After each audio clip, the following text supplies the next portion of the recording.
ప్రధానంగా ఈ యొక్క సంఘటన జరిగిన తర్వాత రాహులే తప్పు చేసిండు, ఇది ఆత్మహత్య అని చిత్రీకరించేటటువంటి ఒక ప్రయత్నం మాత్రం చాలా స్పష్టంగా జరిగింది.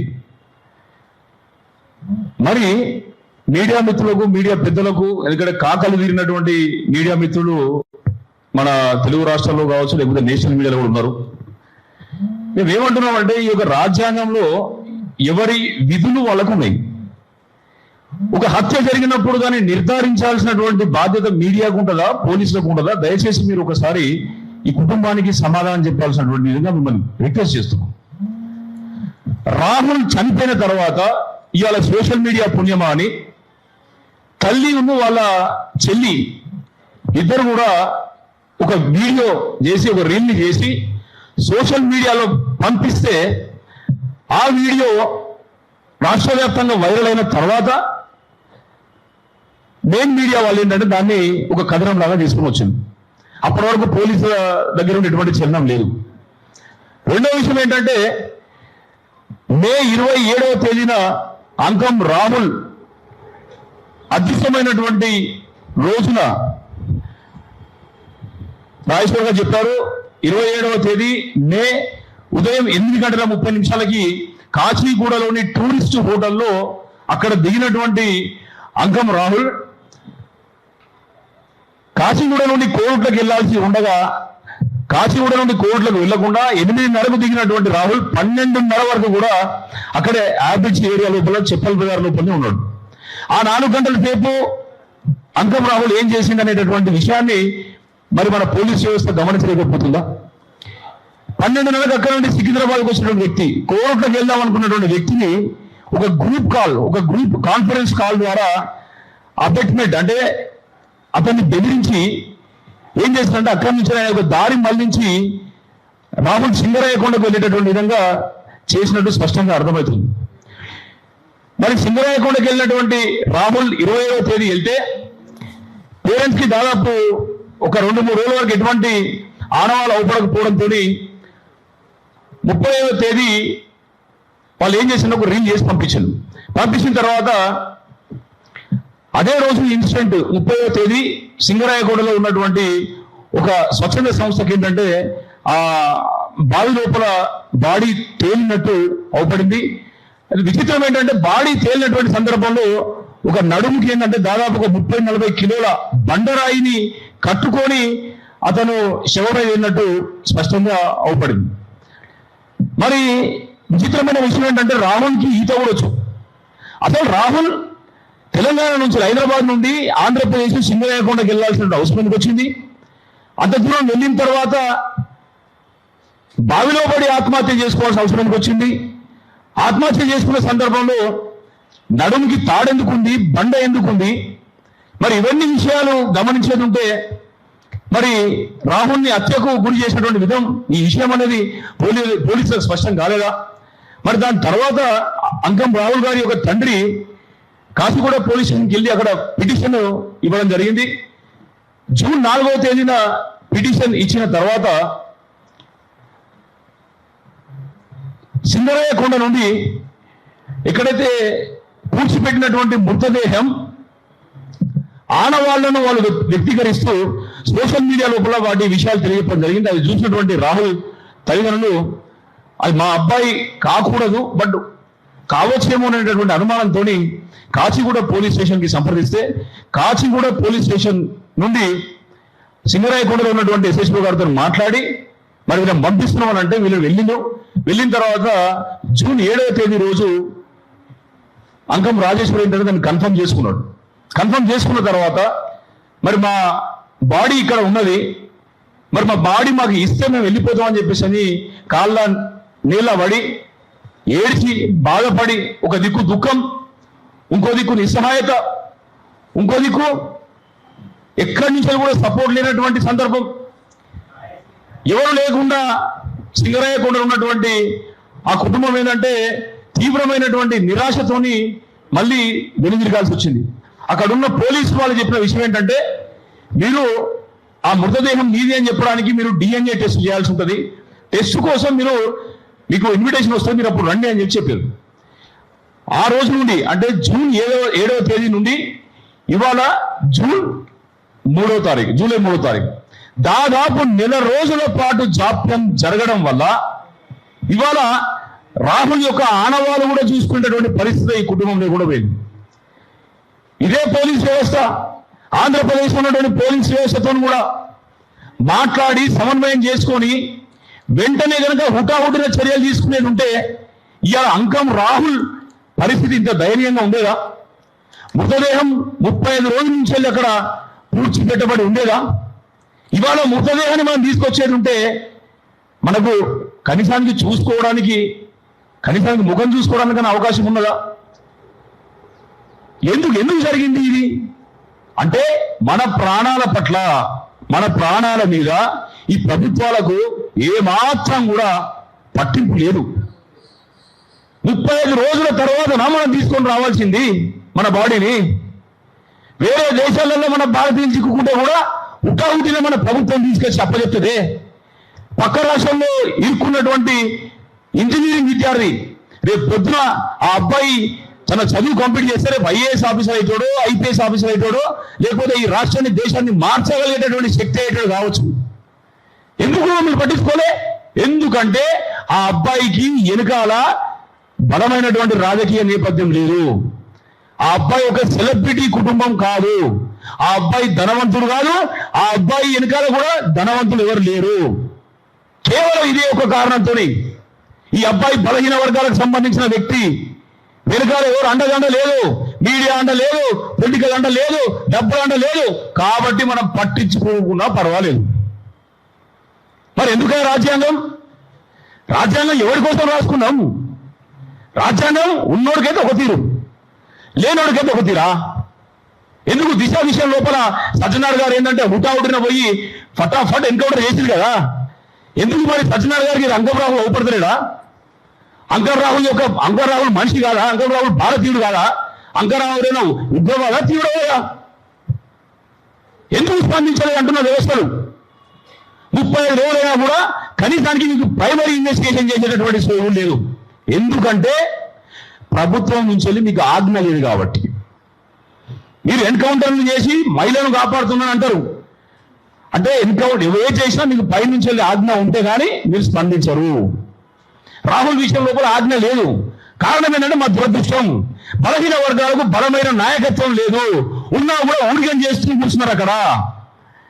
ఈ రాష్ట్ర ప్రభుత్వంలో కూడా బలహీన వర్గాలకు, అట్టడుగు వర్గాలకు సంబంధించినటువంటి అనేక మంది నాయకులు ఉన్నారు, లేక కాదు. కానీ వాళ్ళకు కూడా సోయి లేదు.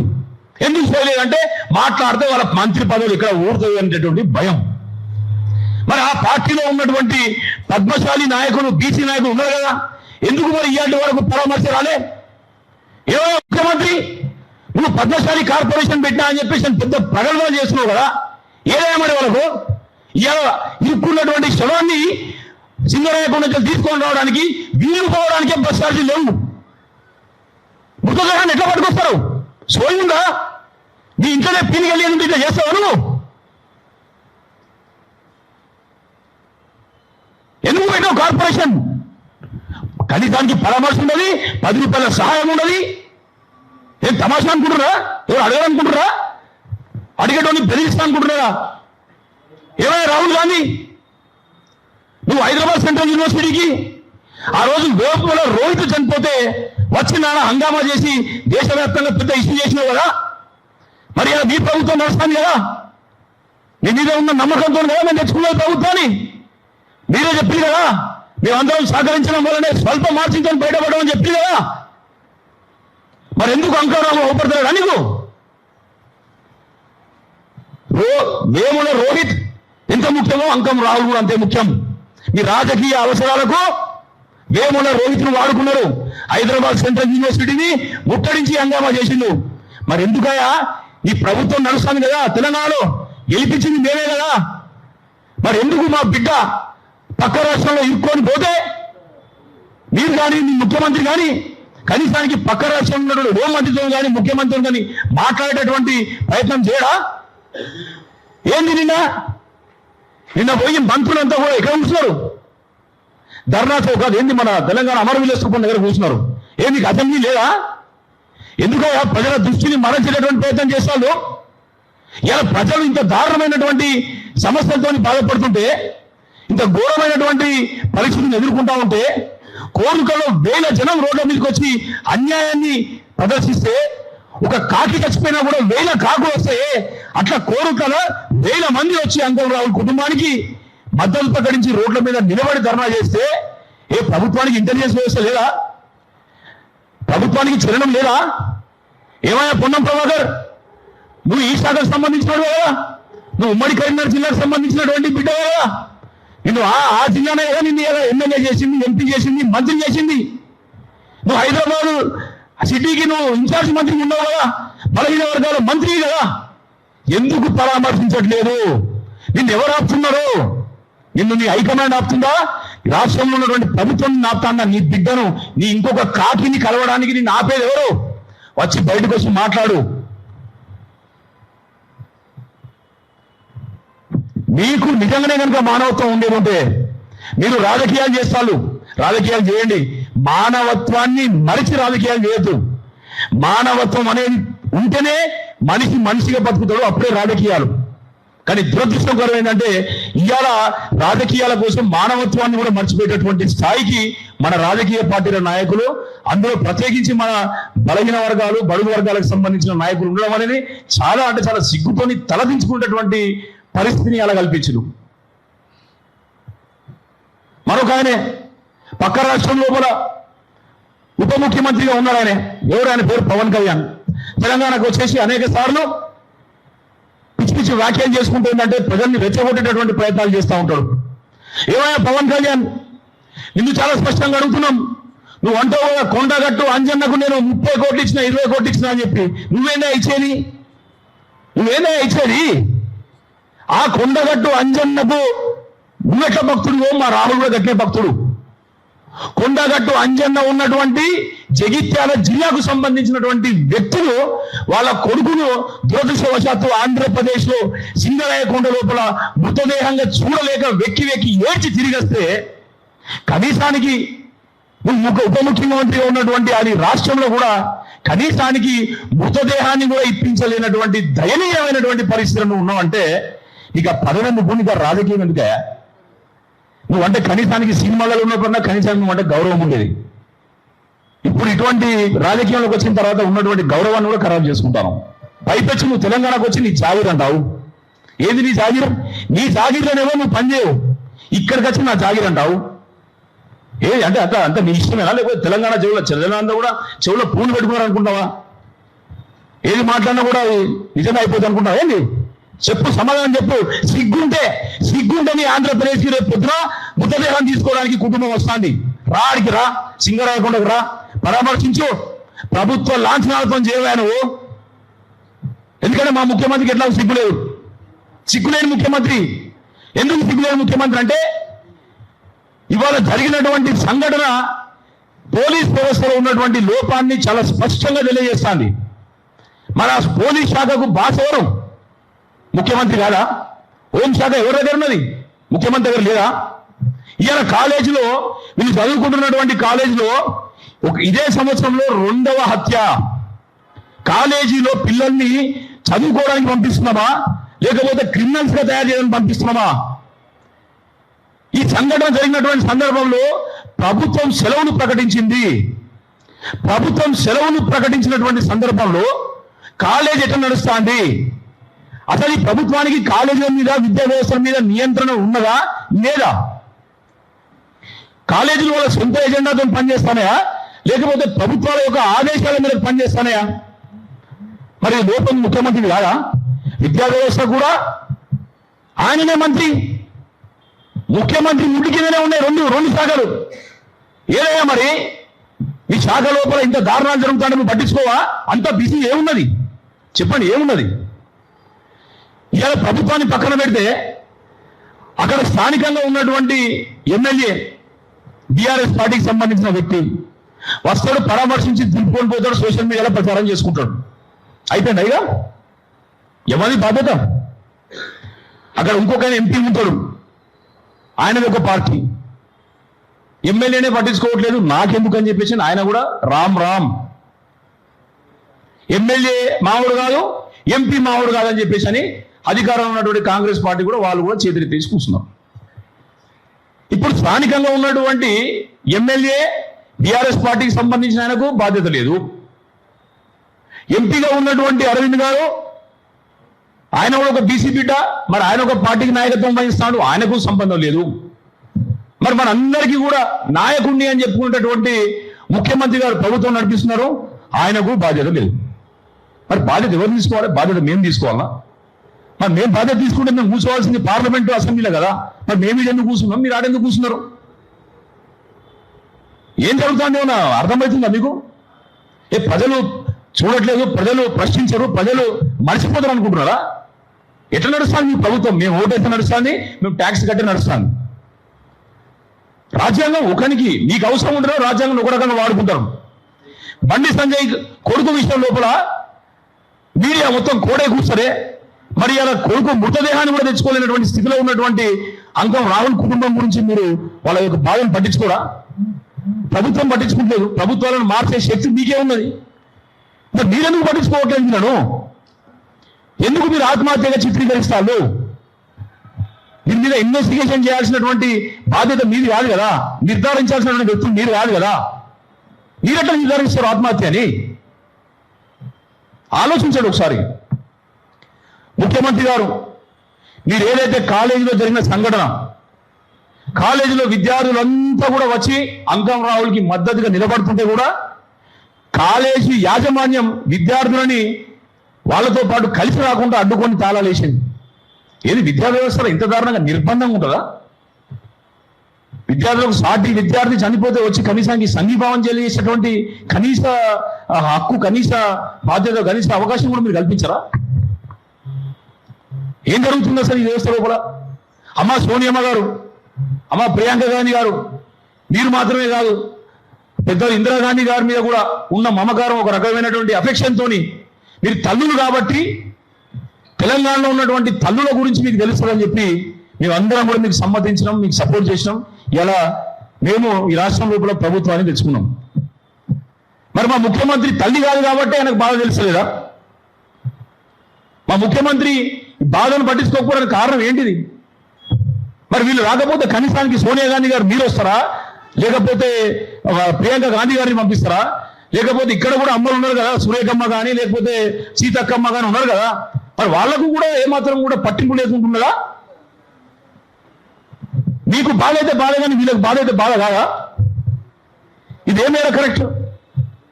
అందుకని మేము ఏం చెప్తున్నామంటే, ఇవాళ పెద్దలు చిరంజీవి గారు, అదే రకంగా బాలరాజు గౌడ్ గారు, అదే రకంగా గడ్డం జగన్నాథం గారు, అనేక మంది ఇవాళ కార్యక్రమానికి మేము అన్ని పార్టీలకు కూడా మేము ఆహ్వానం పంపినాం. అన్ని పార్టీలకు కూడా ఇది ప్రజా సమస్య రండి అన్నాం. కానీ ఏ పార్టీకి ముఖం లేదు. ఎందుకంటే ప్రజలు ప్రశ్నించేటటువంటి సందర్భం, ప్రశ్నించేటటువంటి స్థాయి సామాన్యుడి సమస్య కాబట్టి రాజకీయ పార్టీలకు అవసరం లేదు. మరి ఎందుకు రాజకీయ పార్టీలు? ఎందుకు వాళ్ళకు ఓటేయాలి? తప్పు ఎక్కడున్నది? తప్పు మన దగ్గర ఉన్నదనే విషయాన్ని ఇప్పుడన్నా మనం గమనించాల్సిన నేను కోరుతున్నా. సమర్థవంతమైన నాయకత్వం ఉండేది ఉంటే ఈ పరిస్థితులు రావు కదా. మన జాతి మీద కనీసం ప్రేమానుబంధం కావచ్చు, లేకపోతే కనీసం మానవత్వం లేనటువంటి వ్యక్తులుగా మనం ఓటేసేది, కసాయిలుగా మనం ఓటేసేది, మనల్ని ఖతం చేసే వ్యక్తులుగా మనం ఓటేసి అసెంబ్లీ పార్లమెంట్లో కూర్చోబెట్టేది. ఎప్పుడు మారాలి మనం? విద్యా వ్యవస్థ ఇంత దారుణమైనటువంటి పరిస్థితిలో ఉంటే ప్రక్షాళన జరగదా? ఇది కేవలం రాహుల్ ఒక్కడికి సంబంధించిన విషయం కాదు. చాలా మంది అనుకుంటున్నారు ప్రతిరోజు ఎన్నో సంఘటనలు జరుగుతాయి కదా, ఎంతో మంది చనిపోతారు కదా, ఇది కామన్ అట. ఇక్కడ కొంతమంది మన నాయకులు వెళ్ళి కాలేజీలో ఏంది మరి జరిగిన సంఘటన మీద ఎటువంటి మీ స్టేట్మెంట్ లేదు, ఎవరు మీరు పట్టించుకోవట్లేదు అంటే, ఇవన్నీ కామన్ అమ్మా, ఇవన్నీ చాలా కామన్, ఇవన్నీ జరుగుతూనే ఉంటాయి అని చెప్పేసి అని మాట్లాడుతూ ఉన్నారు. ఒక కళాశాల యాజమాన్యము, ఒక పాఠశాల యాజమాన్యం మాట్లాడే మాట పద్ధతి ఇదేనా? మీకు లేదా? లయబిలిటీ లేదా? మీకు బాధ్యత లేదా? ఒక కాలేజీలో ఫీజు కట్టకపోతే 10 సార్లు ఫోన్ చేస్తారు, లేకపోతే ఏజెన్సీలకు కూడా ఏది కాలింగ్ యాక్టివిటీ ఏంది అవుట్ బౌండ్ కాల్ను వేరే వాళ్ళకి అప్పచెప్పి కూడా పేరెంట్స్కి ఫోన్ చేస్తారే, పేరెంట్స్కి మెసేజ్ల ద్వారా, వాట్సాప్ ద్వారా, వీలైతే ఇంటికి పోయి కూడా మీరు పరామర్శిస్తారే ఫీజులు లేకపోతే. మరి విద్యార్థి స్కూల్కు రాకపోతే, విద్యార్థి కనుక ఇటువంటి సంఘటనలో కనుక ఇరుక్కుంటే మరి ఆ కాలేజీ యాజమాన్యానికి మరి తల్లిదండ్రులు కానీ పిల్లలు కానీ అవపడతలేరా? అర్థం కారా? అంటే డబ్బులకు మాత్రం తల్లిదండ్రులు కావాలి, మా రక్షణ కోసం మాత్రం తల్లిదండ్రులు అవసరం లేదు. మేము కేవలం డబ్బులే వసూలు చేసుకుంటాం, బాధ్యత తీసుకోము, దేశాప్త బాధ్యత తీసుకోము, డబ్బులు మాత్రం వసూలు చేసుకుంటాం. ఇదేది నయా ట్రెండ్, ఇది నయా ట్రెండ్. మరి ఎవరు వీళ్ళు వెనకాలన్నటువంటి బలం ఎవరు? మరి వీళ్ళు ఎవరిని చూసుకొని ఈ విధంగా నిర్లక్ష్యంగా వివరిస్తా ఉన్నారు? ఎవరిని చూసుకొని వీళ్ళు మమ్మల్ని ఎవరు ఏమీ చేయలేరనేటువంటి అహంకారంతో గర్వంతో వివరిస్తా ఉన్నారు? దీనికి ఎవరు సమాధానం చెప్పాలి? ముఖ్యమంత్రి సమాధానం చెప్పాలి. ముఖ్యమంత్రి సమాధానం చెప్పాలి.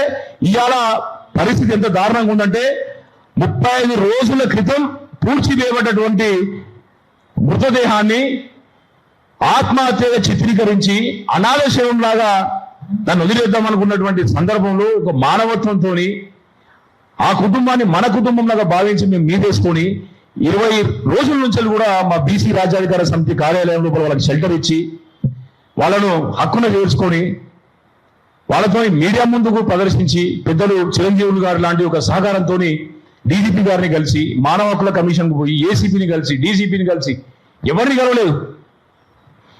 మా మంత్రి అంటాడంట రమ్మని చెప్పు, నేను వచ్చి కాళ్ళు పట్టుకోవాలన్నా, ప్రతిపాడాలన్నా? అంటే మా బిడ్డ చచ్చిపోయిందని చెప్పేసి వచ్చి మా ప్రభుత్వ అధికారుల కాళ్ళు పట్టుకోవాలన్నా? మేము ఓటేసి మీ కాళ్ళు పట్టుకోవాలన్నా బిడ్డ చచ్చిపోతే? ఏంది ఏంది ఏం ప్రవర్తన ఇది? ఏ విధమైనటువంటి సంస్కారం?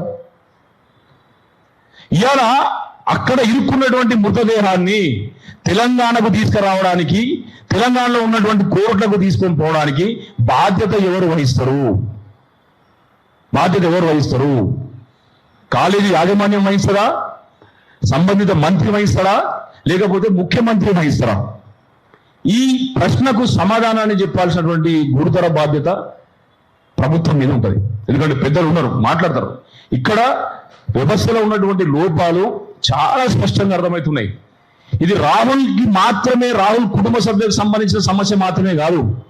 ఈ రాష్ట్రంలో primary education, secondary education, intermediate, degree, PG, professional కోర్సులు అన్ని కలిపితే 70 లక్షల మంది విద్యార్థులు ఈ రాష్ట్రం లోపల విద్యను అభ్యసిస్తున్నారు. ఇది కేవలం రాహుల్ సమస్య కాదు. మేము పోరాడేది కూడా రాహుల్ సమస్య వచ్చింది కాబట్టి రాహుల్ యొక్క సమస్యను తీర్చేసి పక్కకు వెళ్ళడం కాదు. ఎందుకు మనకి ధైర్యమైన పరిస్థితి వస్తుంది? రాహుల్ సమస్య 70 లక్షల మంది విద్యార్థుల సమస్య. దీన్ని మళ్ళా ఇంకోసారి పునరావృతం కాకుండా ఉండాలంటే తప్పకుండా దీని మీద చట్టాలు చేయాల్సినటువంటి అవసరం ఉన్నది. ఈ చట్టం చేయడానికి మరి ఎట్లా వాళ్ళు ప్రభుత్వాలు ముందుకు వస్తాయా, ప్రతిపక్షాలు ముందుకు వస్తాయా, లేకపోతే ప్రజా సంఘాలు మీద చేసుకొని మేము ముందుకు పోవాలన్నా? ఇవన్నీ విషయాలను కూడా చర్చించాల్సి ఉంది. పెద్దలందరూ మాట్లాడతారు. మరి రెండో విషయం ఏంటంటే, రేపు ఉదయం సింగరాయకొండలో ఉన్నటువంటి మృతదేహాన్ని సంబంధిత ఆర్డీఓ లేకపోతే ఎంఆర్ఓ గారి సమక్షంలో దాన్ని ఎగ్జిక్యూట్ చేసి ఆ బాడీని బయటికి తీయాల్సినటువంటి పరిస్థితి ఉన్నది. మరి ఆ కార్యక్రమము, దానికి సంబంధించినటువంటి పరిస్థితి, అదే రకంగా బాడీని తీసుకొచ్చిన తర్వాత మేము ఎక్కడ పెట్టాలి? బాడీని తీసుకొచ్చి ముఖ్యమంత్రి గారి ఇంటి ముందు పెట్టాలనా? బాడీని తీసుకొచ్చి అసెంబ్లీ ముందు పెట్టాలనా? బాడీని తీసుకొచ్చి సెక్రటేరియట్ ముందు పెట్టాలనా? లేకపోతే బాడీని తీసుకొచ్చి కాలేజ్ ముందర పెట్టాలనా? ఇవాళ ముఖ్యమంత్రి గారు ఇవాళ సాయంత్రం కల్లా మాకు సమాధానం చెప్పకపోతే మాత్రం తప్పకుండా ఈ జరిగేటటువంటి పరిణామాలకు మాత్రం రాష్ట్ర ప్రభుత్వం బాధ్యత అవుతుందని చెప్పేసి తెలియజేస్తూ ఇక్కడికి విచ్చేసినటువంటి ప్రముఖులు ఇప్పుడు మాట్లాడాల్సిన అవసరం ఉంది. వాళ్ళందరి ద్వారా కూడా వాళ్ళ అభిప్రాయాలు తెలుసుకుందాం. Thank you.